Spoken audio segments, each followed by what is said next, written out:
You know how, like, the Soldier Boy dance was really popular and the Harlem Shake was really popular, and Yeah. we were talking, and we were like, oh, Watch Me Whip, Watch Me Nay Nay was really popular. Has that trend just died? Have dances, like viral dances, just kind of stopped? Because what's the last one you can think of? The Last Dance? Last viral dance. Yeah. You know what? I don't know if it's dying or if we're just getting too old to even really see it around anymore. Well, that's what she said. That was her theory, was that we're just too old. We don't notice it. But I feel like all the other stuff, everyone knew about. Yeah, because it's being shoved in our faces all the time. Yeah, that's what I'm saying.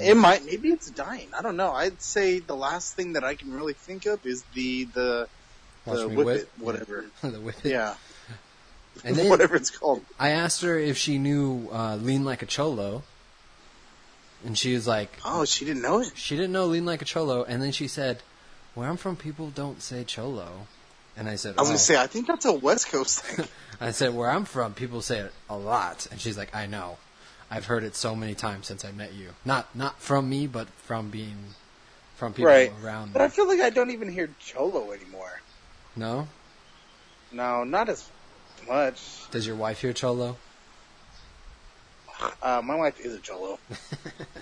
Taylor and Alan talking about movies. They may be best friends, but they always disagree. Taylor and Alan, I seen that. Alright, you got a choice? Yes, I do. I will read you some trivia. The first couple probably not really going to give anything away. They're just interesting to me. I doubt it. All right. Here it is. All right. For this movie, 20th Century Fox released the first trailer with strict instructions that it not be shown before a certain date. When a Canadian movie theater accidentally showed it a day early, they lost the rights to show the whole movie. Well, what year is this? This is 1999. Matrix. Incorrect. I want to say that was 98. Oh, sorry. So, come on. Way off. So, I thought that was crazy. Here's another one. So, maybe this will give it away. I don't know. During the first week of the actual trailer's release, many theaters reported up to 75% of their audiences paid full price for a movie and then walking out after the trailer was shown. The Phantom Menace? That is correct. I didn't realize it was... Did you say it was Warner Brothers? 20th Century Fox. Oh, Fox. Because it's all Disney now. Yeah. So I thought Lucasfilms was its own entity. I didn't realize they had to go through Fox. Yeah, they were the... What's it, I don't know, the funders? I don't know what their role was. Yeah. Producer. A studio is generally. Yeah, there you go, exactly. So here was another one that I thought was just kind of funny. So the sets were built only as high as the tops of the actors' heads, and computer graphics filled in the rest. Sounds about right. But Liam Neeson was so tall, it cost the set crew an extra $150,000 in construction, which I think is great. That's that's a lot of money. Yeah, Just well, especially back then, that's a big chunk of the I would say of the budget probably. No, the budget had to be huge. Oh, nope. Actually, I take it back. What do you think the budget was for this movie? For the Phantom Menace? Yeah, I'm gonna say $250 million. Whoa! What? That is absurd. That's not that absurd. But no, it is $115 million. That's not. I was double, but that's not crazy. What is the budget for the next movie? For number 2? Yeah. Let me look. Attack of the Clones. Oh. Come on now. Budget for Attack of the Clones was $115 million as well. Well, I don't know. I don't feel that bad about my guess. I would say I would say probably The Force Awakens is closer to 250,000 now. Million. $1 million? Yeah, sorry. You think Force You're Awakens? just throwing out $1 million budget.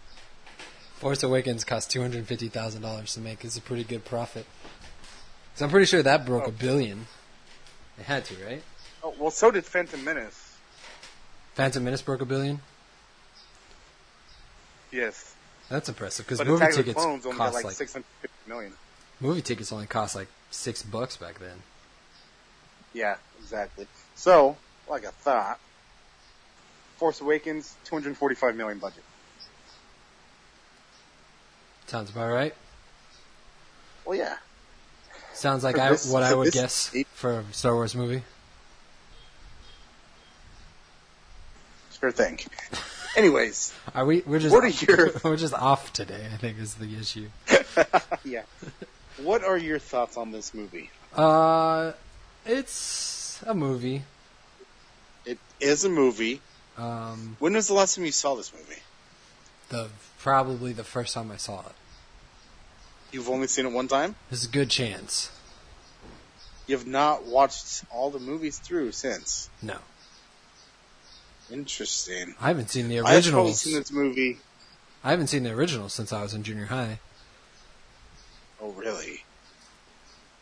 That is interesting. I have probably seen this movie 10 times. Yeah, but you have a son who's about that age. Well, yeah, but That's not that counting. only accounts for one time. So, yeah, we did, because my son is really into Star Wars because of everything he sees on YouTube. So even before, he'd never even seen the movies, and he knows all the characters and has 1,000 of the toys and was a big fan. So this year I was like, I think he's old enough to watch them and kind of have an appreciation. So I wasn't sure how he was going to do. So we started at episode 1 instead of doing it in its actual release because I didn't know if he'd really be interested in the older trilogy just because it's not as kid friendly. Yeah. It's not as much color and whatnot. So we started with episode 1, hoping to get him into it, and he liked it, and we watched all of the released ones, and he sat through all of them. No. Did you take him to see Rogue One? No, and I still haven't shown him that one because I don't know if he'll even be interested. Yeah. Because it doesn't have Lightsabers. a lot of trademark Star Wars things. Any characters that he'd recognize besides R2-D2. No. No lightsabers. I don't know. Because to be I honest, guess I Darth wasn't Vader's even in it for a second. Rogue One. You didn't like Rogue One? It was okay. Rogue One is my favorite Star Wars movie. Yeah, I remember you telling me that ahead of time, and I went into it thinking this is going to be fantastic, and it just was okay. Really? Oh man, I thought it was so good compared to the others. I'm not the biggest Star Wars fan, but I thought Rogue One was really good. I'm not either, but I enjoy them. But this one, it just, I don't know. It just seemed to kind of drag on a little bit. I liked most of it, but it wasn't exciting to me. And maybe for the same reason, I need to see lightsabers. Yeah, I think That's the kind of thing. the last time I saw the original trilogy was on my box set of VHS tapes. Oh, so you haven't even seen the DVD versions. I have not seen DVD quality of Star Wars. Spoiler alert. I know George Lucas spent a lot of money upgrading these, Yeah. and there is really no discernible difference. Well, there's a lot of like stupid things Oh, unnecessarily, he added a bunch of stuff. like And rocks. some of the stuff I didn't realize until I was watching. I was like, I don't remember that at all. Like, Well, even as far as the older ones, episode 4, I want to say he adds like a scene with Jabba the Hutt. Yeah. I was like, I don't remember this happening at all. When Plus, all the Jabba the Hutts, they all are like digital now instead of like the puppet. Looking Jim Henson Jabba the Hutt. Well, you know what I'm talking about. Yeah, I know what you're talking about. You know Yoda in the so he was in the second one and the third one.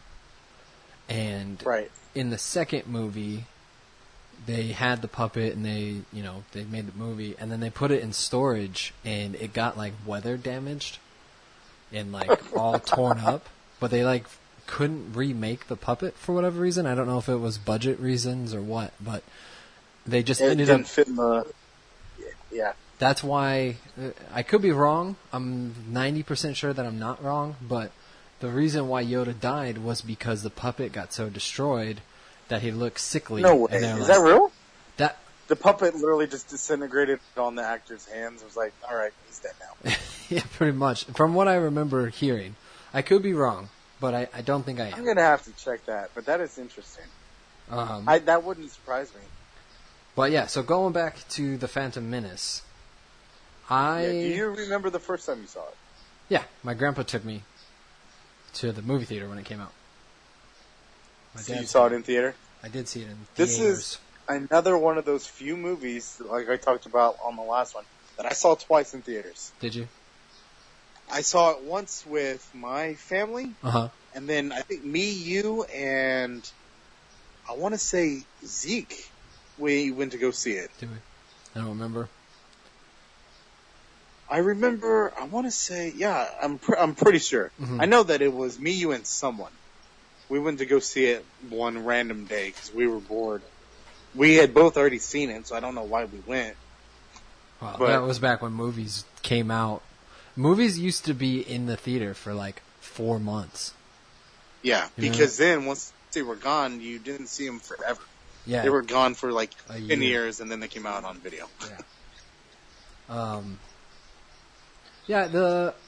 I think it gets a lot of hate that it doesn't quite deserve. But I think it for sure gets a lot of hate. I think Star Wars gets a lot of. I think Star Wars gets a lot of love that it doesn't quite deserve. It doesn't deserve. I agree with that. So it's kind of on both ends. I know probably gonna, get the fan base to hate us, our massive Star Wars fan base. But I don't think the original trilogy is really that much different from the prequel trilogy as far as terms of like watchability for me. Yeah. Yeah, they're not great. And, I like them. Don't get me wrong. Oh, I got but you I'm not wrong. like, the originals are so much better, or the prequels suck so bad. They're just like, they're not bad. I mean, number one is the worst of the three, I would say. It's got a lot of unnecessary stuff in it. I think So, Star Wars, the original trilogy, came out in the 70s. And it was groundbreaking. Like, all the stuff they did, it was so amazing to the people back then that it was... that there's a much wider base of people who loved the movie. So that fandom carried on for a long time. And then when the new trilogy came out, we were in high school-ish, like junior high school age. And I think we were just we were the same age as the original fans were when the original movies came out. Well, I think we were just kind of too old and too oversaturated with other movies to where it wasn't really that impressive. Yeah, it wasn't groundbreaking. Yeah, that's true. And so it just never really stuck. Well, that, and then watching the old movies, they're like, oh, this is kind of looks crappy. Yeah. So, yeah, no, that makes sense. And plus, we were kind of at the age where we could understand, this movie is supposed to take place before the original, but everything is so much more updated in the prequels that the originals looks like it went back in time, and that doesn't. They shouldn't have made prequels. They should. No. I mean, it's just it's strange. Apparently, George Lucas wrote the plot for this one like right after A New Hope. Well, that was always just never made it. The rumor was that he wrote 9 parts from the very beginning. That I remember hearing that as a kid. That the original trilogy is parts 4 through 6, and that there was 3 before and 3 after. I don't know how true that is. From what I understand about George Lucas's directing style, that the original trilogy was great because you had people like Harrison Ford and other actors and other people who were heavily involved in movies and stuff like that. When George Lucas was like, "Oh, we should do this or we should do that," people were like, "No, we're not going to do that. That's dumb." Like, yeah. And then when a prequel trilogy came out, he was George Lucas. He was this mastermind of Star Wars. He was already super established, and no one was allowed to tell him anything. Yeah, so when all of his ideas went through. Yeah, when he had a crazy idea, everyone was like, "You're the genius. Like, let's do it."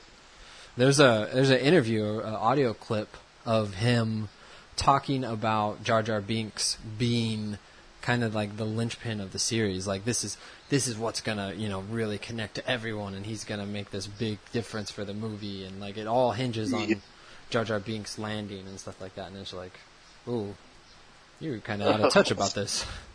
Well, have you heard the theories on Jar Jar Binks? About him being the Sith Lord? Yes. Yes. I assume then that's a yes. To be honest, no, I haven't heard them.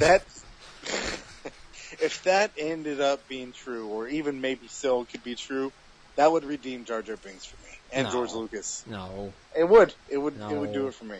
It would be so stupid. But I have arguments with a friend from work. So he was the fan that we were talking about. He was young when the original came out, so he loves those. Doesn't really care for the prequel movies. Hates Jar Jar Binks, which I don't like him either. But he really wants to believe that theory is true. And I have this argument with him. I'm like, look, if it's true, then, and if it really ends up happening like that, then it's because it's the new directors are going to make it happen. I don't think that was Lucas's original plan. I think he just made a really terrible character. Yeah. I don't think the plan was to make him terrible on purpose, so people would be thrown off that he's a Sith Lord or whatever. I don't think that was his plan. No. He wanted to make it more kid-friendly, and he thought that would be it, and it just did not land. Well, you know how Lucas became, like, super rich, right? Oh, all the merchandise. Yeah, so he gave all the rights to the movie. He took, like, just a base pay to the movie, and he said, I just want to be able to have the merchandise rights. Yeah, the rights to make any changes to the movies or the final cuts and all merchandise. Yeah. And then it blew up, so that's where he made his money. Yeah. All the action figures. That's the way to go. We need to create something that we can have action figures for. Yeah, we don't even need money for the movie. Well, we just gotta make a cheap movie well enough that it becomes, pop culture, like, a staple. Yeah, like everyone in the world loves it, and everyone wants to see it, and they get angry at us if we change anything. So we do that, but then we start selling action figures from those characters, and that's when we start raking in all the dough. That's where the money's at. He knew what he was doing. Yeah, this movie is boring. The pod racing was cool. I think the video game pod racing... Really? I would say that's one of my least favorite parts is the pod racing. No, that wasn't terrible. Like, this feels so long to me. It did take a long time. I just remember thinking, oh my gosh, end already. The worst part was all the stuff in the Senate and all the meetings and all that type of stuff. Yeah, that was pretty boring. I would say my favorite part of this whole movie is Darth Maul. Yeah, well, I think that's everyone's favorite part. For me. Just him, in general, I think he's a cool character. His fights are cool. I remember, it's weird, I remember the first time watching this movie, or maybe the first few times, for whatever reason, I did not like Qui-Gon Jinn. I don't know why. The character I didn't like him. Right. I didn't care when he died. He was like an old stick in the mud. Like, as I watch it now, older, I'm like, I like that guy. I think you just like Liam Neeson and an adult. And I think that might be part of it. I just have more respect for Liam Neeson. Yeah, you want him to come and take you. Yeah, pretty much. I want to be taken by Liam Neeson. So if I this did read. if this came on, you're hanging out at home and this comes on, what are you doing? You watching it and turn it off, change the channel, wait until commercial? If my son is around and shows interest, maybe. If it's just me, I'll probably just not watch it. Yeah, I'm definitely. I might if it's like at the back, like last 20 minutes of the movie, I'll probably watch it through. If it's more towards the beginning or middle, probably not. Yeah. If it's pod racing, I turn it off. Yeah, I'm probably turning this off. I'll probably end up showing my kids these movies. I might do. I think we've talked about this before. I don't remember when, but the machete theory or the machete order, where you watch episode 4, then 5, then episode 2, then 3, and then episode 6, and then you continue on with 7 and 8 once 8 is out. And I don't know where Rogue One fits in. Where does 1 go? You don't watch it. What is the purpose of this? You don't watch. You just don't watch it? Yeah. So because episode 2 starts off with Obi-Wan and Anakin, they're already ready to go. You don't need to know anything about episode 1 to continue the story from episode 2. It's pretty self-contained. That's true. Yeah, there's not really there's really nothing. Yeah. No, there's no. Yeah, because it jumps like 10 years in the future, so pretty much everything is already established. So you watch 4 and 5. You see Luke's story and finding out that Darth Vader's his dad. Then you go back and you watch 2 and 3, and you find out how Anakin becomes Darth Vader, and so it's like building up momentum to them having their conflict, and then 6 is the resolution of that conflict of them finally. Mm-hmm. So which is probably what I'll show my kids, but I'm gonna wait a while until they're old enough to understand kind of story structure and like why certain things matter and why this is important. If they can get to that age without finding out all the beats of the movie beforehand, because I saw the movie knowing that Darth Vader was his dad. That was never a surprise. Oh, yeah, same here. And even, I remember thinking that, so I asked my friend at work, I was like, going into that movie, was it like a big shock, that he was his dad, or was it kind of like people kind of knew already? And he said he remembers he was like 15 when he saw this movie in theater. He said that when it was revealed, there was such a loud, audible gasp by the whole audience. Like, I guess it wasn't something that people really knew. Yeah, no, I think it was similar to what like The Sixth Sense would have been. Like finding out Bruce Willis was dead the whole time. Like, it was just like... Exactly. That man in the toupee, that was Bruce Willis the whole time. All right, well, anything else about Phantom Menace? We didn't really even talk about it that much, but... Yeah, there's not much to talk about. I will add that I almost feel bad for the kid who played Anakin, which he gets probably the most hate out of everyone. And him or Hayden Christensen? Hayden Christensen gets. Well, I mean, from Phantom Menace at least, he gets a lot of hate, or he got a lot of hate, so much so that he just quit acting. Well, he was done with it. Could you imagine that kid ever sounding like what's his name? Oh, that would have been so much smoother if I could have figured out his name before I said it. James Earl Jones. Do you think that kid's voice ever turns into James Earl Jones's? Well, when he's 70. No, but I'm saying when you look at that kid, you would be like, no, there's no way. It's never going to happen. He's never going to sound like James Earl Jones. But I think, isn't it kind of implied that it's the helmet that makes Taylor, him sound like that? Do you think I'm being that serious to where we really need to dig into the... I think he has the James Earl Jones look, but maybe not the voice. You're right. You think that kid looks like James Earl Jones? Identical. Nah, that's good. Like if James Earl Jones, if we saw pictures of him as a child, he'd probably look just like him. When he's playing with Babe Ruth. Yeah, exactly. Did you know, real quick, that Michael Jackson wanted to be Jar Jar Binks? I did not know that. And like was lobbying super hard to be Jar Jar Binks. And Lucas finally said no, he thought that his star power would take away from the movie. Also, another one that I read, Tupac wanted to be in the movie, and it was speculated that he actually had the role of Mace Windu before he died, and eventually went to Samuel L. Jackson. I gotta imagine that's a much better choice. You think Tupac better than Samuel L. Jackson? No, the other way around. Samuel L. Jackson better than Tupac? Yeah. Yeah, I would agree. All right.